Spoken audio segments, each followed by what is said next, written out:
Thank you and good morning. Before I formally start the meeting, there's quite a lot of preamble to go through, so I shall do that now. I will now go to each subcommittee meeting member to confirm that they can hear and be heard. This is a legal requirement to do so under the Local Authority and Police and Crime Panels Coronavirus Flexibility of Local Authorities and Police and Crime Panels England and Wales Regulations 2020. So could you please verbally confirm that you are able to hear me, and I will confirm in turn that I can hear you. Where practicable, please also have your video switched on so that you can be seen by other members in attendance and the public watching. I will now go through each member in turn. Councillor Paul Andrews.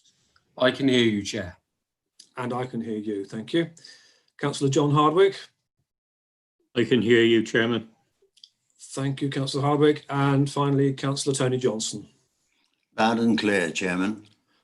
Thank you, Councillor Johnson. I would also like to request now that officers and other attendees can confirm that they can hear and be heard. Can I start with Emma Bowell, the licensing authority? I can hear you, Chair. Thank you. PC Chris Lee from West Mercia Police. Yes, I can hear you, Chair. And I can hear you. Paul DeLuca, Principal State Trading Standards Officer. I can hear you, Chair. Thank you. And I can hear you. Caroline Marshall, Clerk to the Committee. I can hear you, Chair. And I can hear you.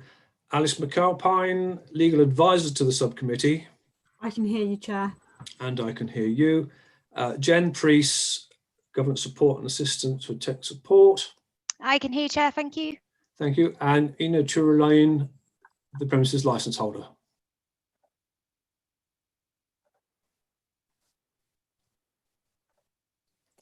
I can hear you. Yeah. And I can hear you. Thank you very much for that. I would like to welcome everyone to today's meeting. The Council is video and audio streaming this meeting live on the internet and making an official recording. The recording forms a part of the public record of the meeting and will be available on the Council's website. Please note that while it is only a legal requirement that you may have your audio switched on, it is the Council's preference that, where you are able to do so, you have the video switched on as well. Please remember what you say and do in this meeting has a global reach, so your words and actions should be chosen carefully. Can I also remind members to ensure that they are wearing their headsets while listening and speaking during the meeting? This will ensure that the audio quality is of the highest possible quality and background noise is significantly reduced.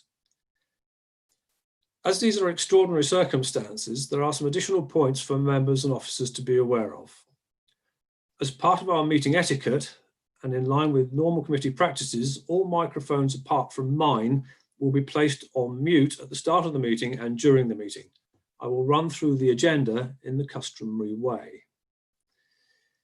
When you wish to speak, please use the hand button against your name at the participants list, which should be on the right of your screens. I will then invite you to speak in order of the hands being raised. Please remember to unmute yourself to speak and mute yourself again when you have finished. Please do not raise your physical hands, as I do not wish to miss anyone who may wish to speak. Please note the chat facility has been switched off to ensure that members' contributions can be offered through the spoken word and for the public record. Please ensure all mobile devices are switched off to prevent interference with the audio and video systems. If any attendee loses connection, the meeting will be paused to ascertain if the connection can be restored quickly. If this is not possible to recover the connection within a reasonable amount of time, the meeting will continue as long as a quorum of committee members remains able to hear the proceedings and be heard. If you plan to leave the meeting before the end, please could you indicate this in advance. Where the committee members are required to vote on an item, I will ask each committee member in turn to indicate verbally if they are for, against, or abstaining. The result of the roll call will only be recorded in the minutes of the meeting where there is a requirement to record a named vote. If a committee member has not been present for the whole of the discussion on an item due to a technical failure, they should not vote on that item. Are there any questions about the procedures before we continue? No. Thank you very much. So after that, I will now formally open the meeting. Item 1 on the agenda is apologies for absence. Are there any apologies? There are no apologies, Chair. Thank you, Caroline. In that case, item 2, there are no named substitutions.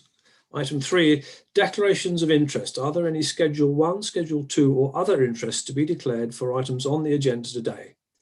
Could you please do this by raising your virtual hand, and I will then ask you to speak to notify the meeting which item you have an interest in and the nature of that interest. Are there any declarations? I see none. Thank you. So we then move on to the business of the meeting, which is a review of a premises license in respect of IRI Limited trading as Europe, 24 Irongate, Hereford, HR40AB, launched by Herefordshire Council Trading Standards under the Licensing Act 2003. Purpose is to consider the application for review in respect of that premises. So the order of speakers will be Emma Bowell, Paul DeLuca, PC Chris Lee, and then the premises license holder, Ms. Tureline. I will now ask Emma to present the case, please. Thank you, Chair. We're here today to consider an application for a review of a premises licence in respect of IRI Limited, trading as Europe, 24 Irongate, Hereford, HR40AB. The recommendation is that the subcommittee determine the application with a view to promote the licensing objectives in the overall interests of the local community. They should give appropriate weight to the steps that are appropriate to promote the licensing objectives, the trading standards application for the review, the guidance issued to local authorities under the Licensing Act 2003, the representations that include any supporting information presented by all parties, and the Herefordshire Council licensing policy. There are a number of options available to the committee in relation to the review. A would be the modification of the conditions of the premises licence. B, the exclusion of any licensable activities from the scope of the licence. C, the removal of a designated premises supervisor from the licence. The suspension of the licence for a period not exceeding 3 months, and the revocation of the licence. Where the authority takes a step mentioned in bullet points A and B above, it may provide that the modification or exclusion is to have effect for only such a period that's not exceeding 3 months, as it may specify. The reasons for these recommendations ensures compliance with the Licensing Act 2003. The licensing authority must take into account any relevant representations made. Relevant representations are those that relate to one or more of the licensing objectives, have not been withdrawn, and are made by the premises license holder, a responsible authority, or an interested party. So the details of the application are as follows. The applicant is Trading Standards of Herefordshire Council. We received the application on the 5th of May 2020. 28-day consultation started on the 6th of May 2020, and the 28-day consultation concluded on the 2nd of June 2020. The application for review is attached to Appendix 1 of the background papers. Copies of the application were sent to the premises license holder and responsible authorities. In brief, Trading Standards grounds for the review are on the 8th of April 2020, Trading Standards officers from Herefordshire Council attended Europe in 24 Irongate and seized the quantity of illegal foreign cigarettes being sold from the premises. The sale of illegal tobacco is a serious problem and undermines the licensing objectives that specifically relate to the prevention of crime and disorder licensing objective.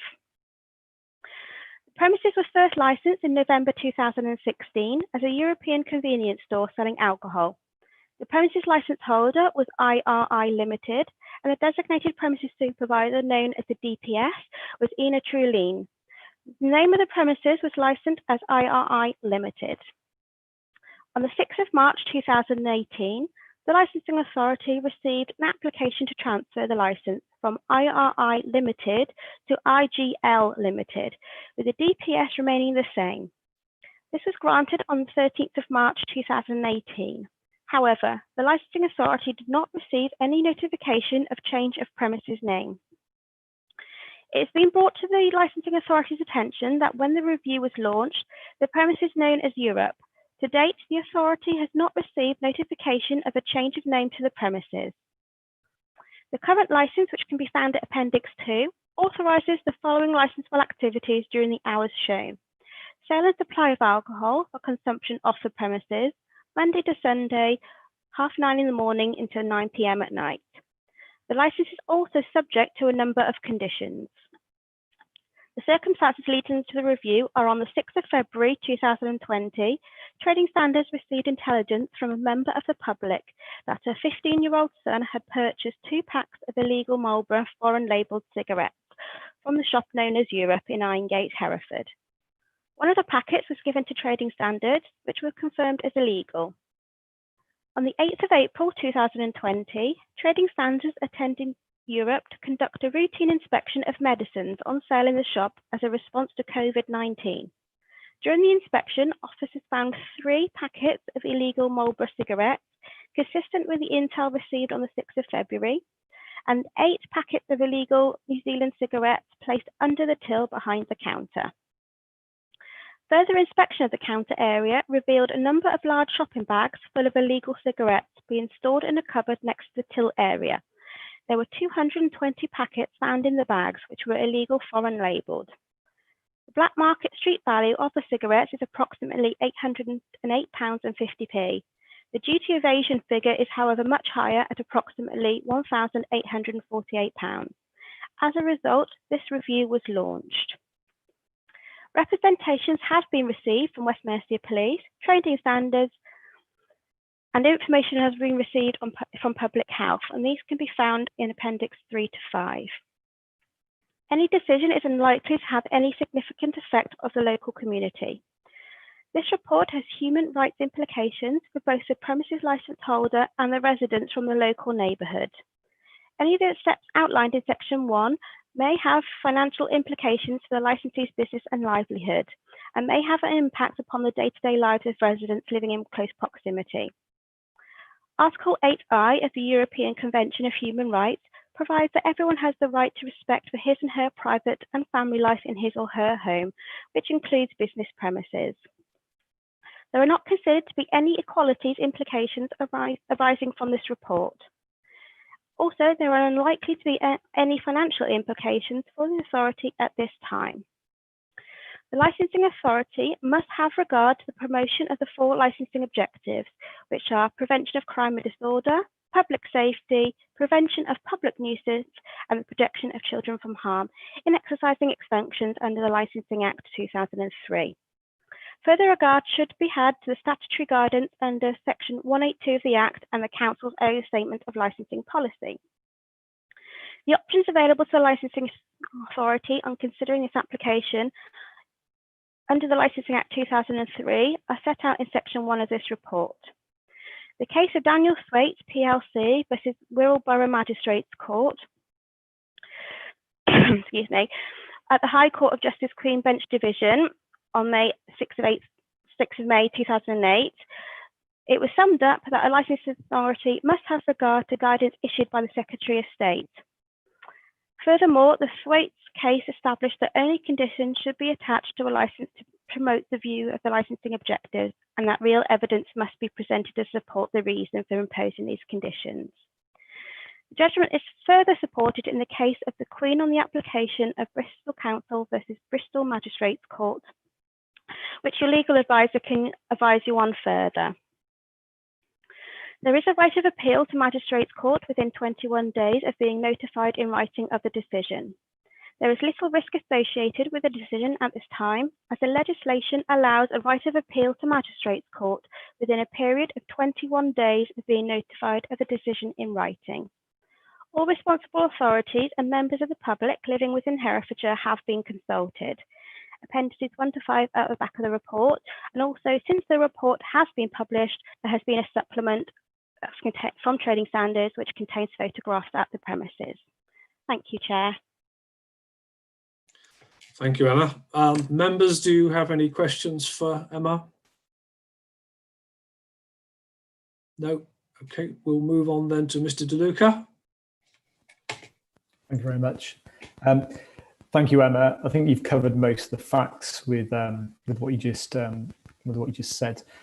In addition, I would just like to make the point that trading standards consider the sale of illegal tobacco a serious problem, especially in Herefordshire, with various links to organised crime.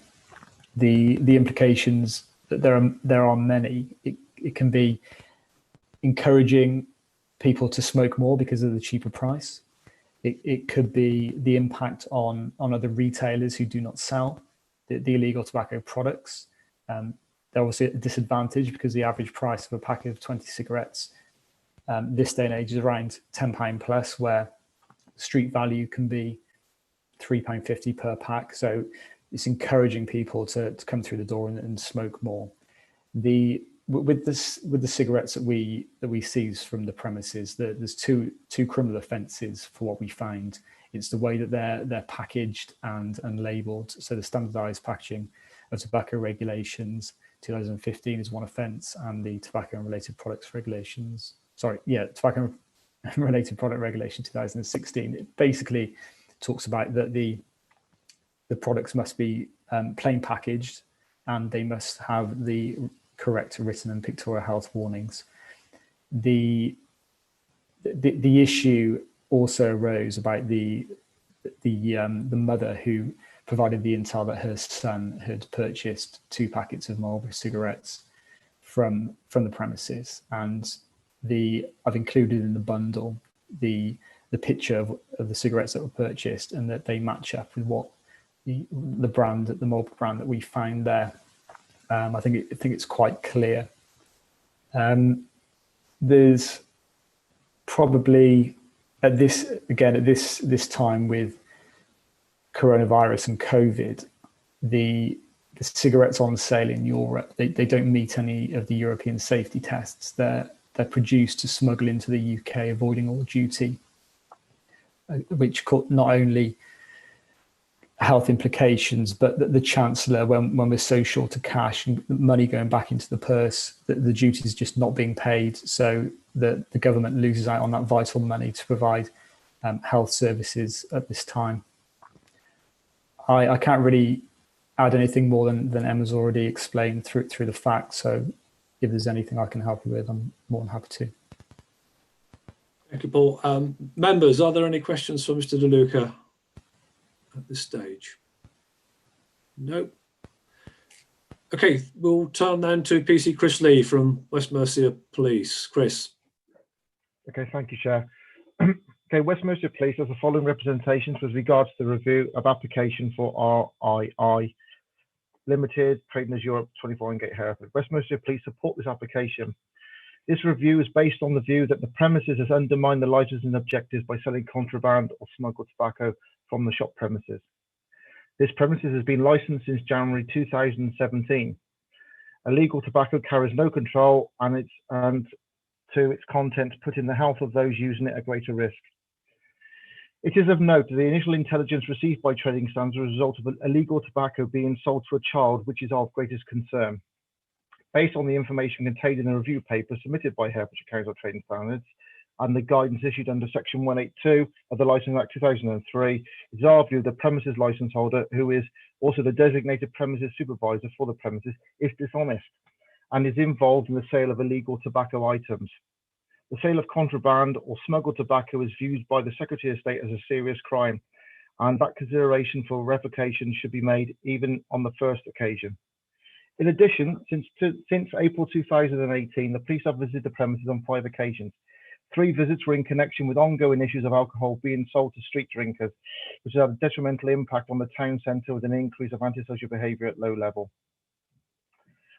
These visits were based on information that the premises were knowingly selling alcohol to individuals involved in alcohol-related street disorder. The behaviour identified by trading standards is a criminal conduct, and the police view is that it is serious.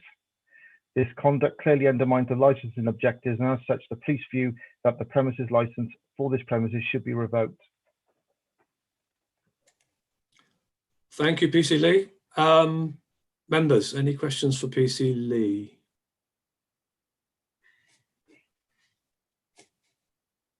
No. Okay, now we turn to Ms. Turaline. It is your turn to give an explanation. You need to unmute yourself. Can you hear me? We can now. Thank you. Thank you.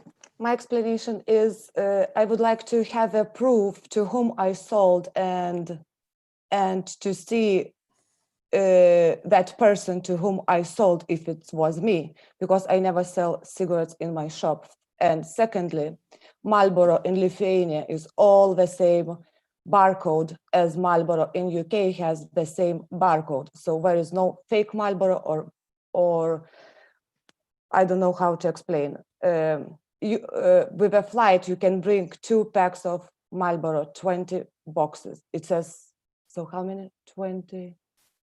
So 20 packs. My friend brought me Marlboro and I had this Marlboro in my shop. I'm divorcing my husband and I'm keeping all my stuff in my shop.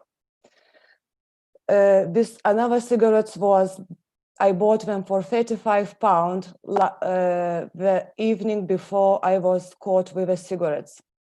I brought them into the shops because my cigarettes ran away. I smoke these illegal cigarettes because I know where to buy them.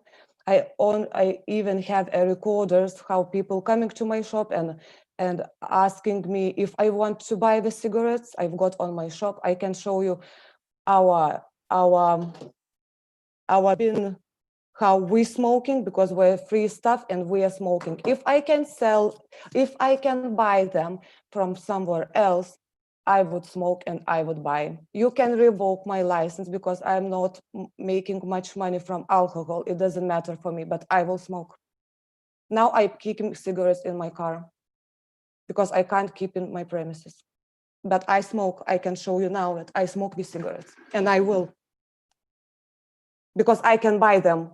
Even I've got like photos from where I can buy, and I've got videos how I can buy them somewhere else. I'm license holder since 2007 with Madden shop in Madden, and we open it with my husband. This is cigarettes I smoke now. This is slim ones, 1 left. And I've got in my car about 15 packs, 10 packs, something like that. Like those packs.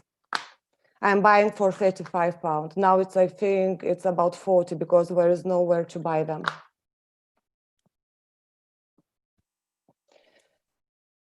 Okay, thank you for that. Members, are there any questions for Ms. Turaline on what she's told us? No? Yes, Councillor Johnson, sorry. thank you, Chairman. I'm not clear where Mrs. Turaline got the cigarettes from. I got the impression that they were bought from a duty-free from abroad rather than bought illegally. I'm unclear about the source of the cigarettes. From whom did she get the cigarettes? If you'd care to answer that, Ms. Turaline.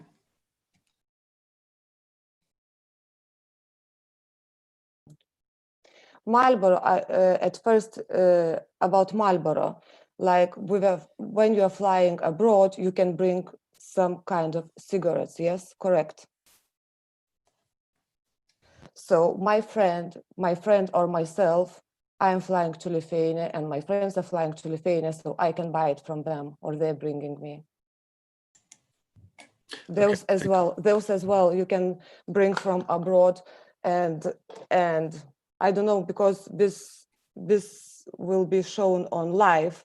I'm not sure if I can show you this video, like how people coming to my shop and asking if I need cigarettes.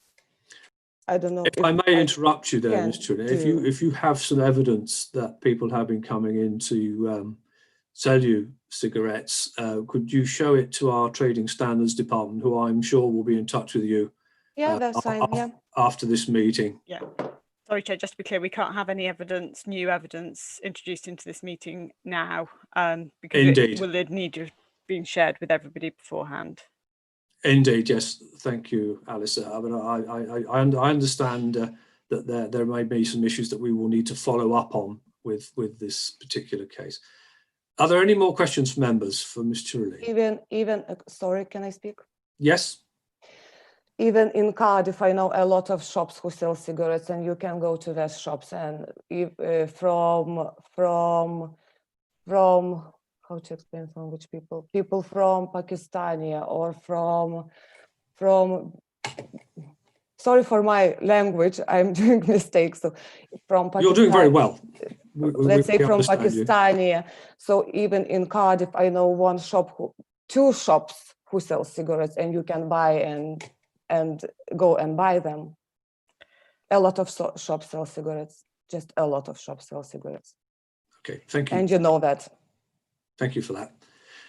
If there are no further questions, we will. Are there any questions from our officers? Emma, Paul, at this stage? Okay. Paul. Thank you. Can I just discuss the point about the cigarettes that are brought in from abroad that Ms. Tureline just mentioned? Obviously, you can bring in a small amount, but the cigarettes found in Europe aren't made for the UK market. They don't meet the safety standards, and there's tar and nicotine levels which they're just not tested for, like the cigarettes that are allowed in the UK, that they're produced for smuggling. So although they may be smoked in Europe, that they're not allowed in the UK for a particular reason. So that's just a point I'd like to make. Can I speak, please? Go on. Yes, these cigarettes. I was mentioned Marlboro, which is legal. These cigarettes is illegal. In Lithuania, they are illegal as well because they are Belarusian. Yes. But in a market, black market, all Pakistanis, and I know a lot of shops who sell them. And a lot of people buy them because they are much cheaper. Like in Tesco, you can buy a pack for 12 pounds, something like that, yes? Chair, This cost £3.50. Alice. Can we just exercise a degree of caution, please? But we are just talking about the cigarettes that were found at this premises. Yes. We do the purpose of this hearing is to do with Europe. It's not to do with any of the premises either in Hereford or anywhere else. Thank you. Councillor Johnson. Thank you, Chairman. I got the impression during the previous speakers' statements that the quantity of cigarettes found at the premises was greater than my understanding of the amount you're allowed to bring in from abroad anyway. Am I correct or incorrect there? Look to trading standards to answer that one because I can't remember what. I can answer. From abroad, you can bring how much? Wait a second. So it used to be 200. Yes, 20 of those, 20 packs from abroad. Okay. But those you can in UK you can buy wherever you want to. Okay, understood. If there are no further questions from members, the committee will now adjourn to discuss the review and come back, I think, in 30 minutes. We'll let you know your decision then. I would be grateful if you could please rejoin the meeting in 10 minutes prior to the end of the adjournment in case there are any technical issues which need to be resolved. I would like now to formally request that the live stream is now paused.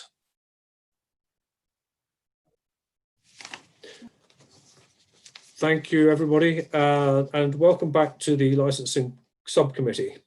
Before I read out the decision of the subcommittee, could the subcommittee members verbally confirm that you're able to hear me, and I will confirm in response that I can hear you. Where practicable, please also have your video switched on so that you can be seen by other members of the committee in attendance and public watching. Councillor Paul Andrews. I can hear you loud and clear, Chair. And I can hear you, Councillor Andrews. Thank you. Councillor John Hardwick. I can hear you, Chairman. And I can hear you. Thank you, John. And Councillor Tony Johnson. I can hear you, Chairman. Thank you, and I can hear you, Tony. I'd also like them to confirm the officers and attendees that they can also confirm that they can hear and be heard. Emma Bowell. I can hear you, Chair. Thank you, Emma. PC Chris Lee. Yes, I can hear you, Chair. Thank you, Chris. Paul DeLuca. Yes, thank you, Chair. Caroline Marshall. Yes, Chair, I can hear you. Thank you. And Alice McAlpine. I can hear you, Chair. And I can hear you. Jen Priest. Yes, I can hear you, Chair. Thank you. And Ina Churaline. I can hear you. Thank you. Thank you very much for that. So the committee has considered a decision here, and it runs as follows. The committee has considered this case and has heard from Trading Standards and West Mercia Police. The licensing objectives which you are bound to uphold, Mr. Aline, as a licence holder, we find have been somewhat stretched, and the prevention of crime and disorder being one of them. The sale of illicit tobacco is a serious matter for the reasons outlined in the case. The impact on public health and the exchequer cannot be underestimated in these times. However, we note that there is a lack of evidence of the sale of such products, but we do note that their presence was on the premises. Therefore, it is the decision of this committee that your licence should be suspended for a period of 3 months. That is the decision of the committee. Thank you, everybody, for attending this morning. And may I ask now that the live stream be terminated.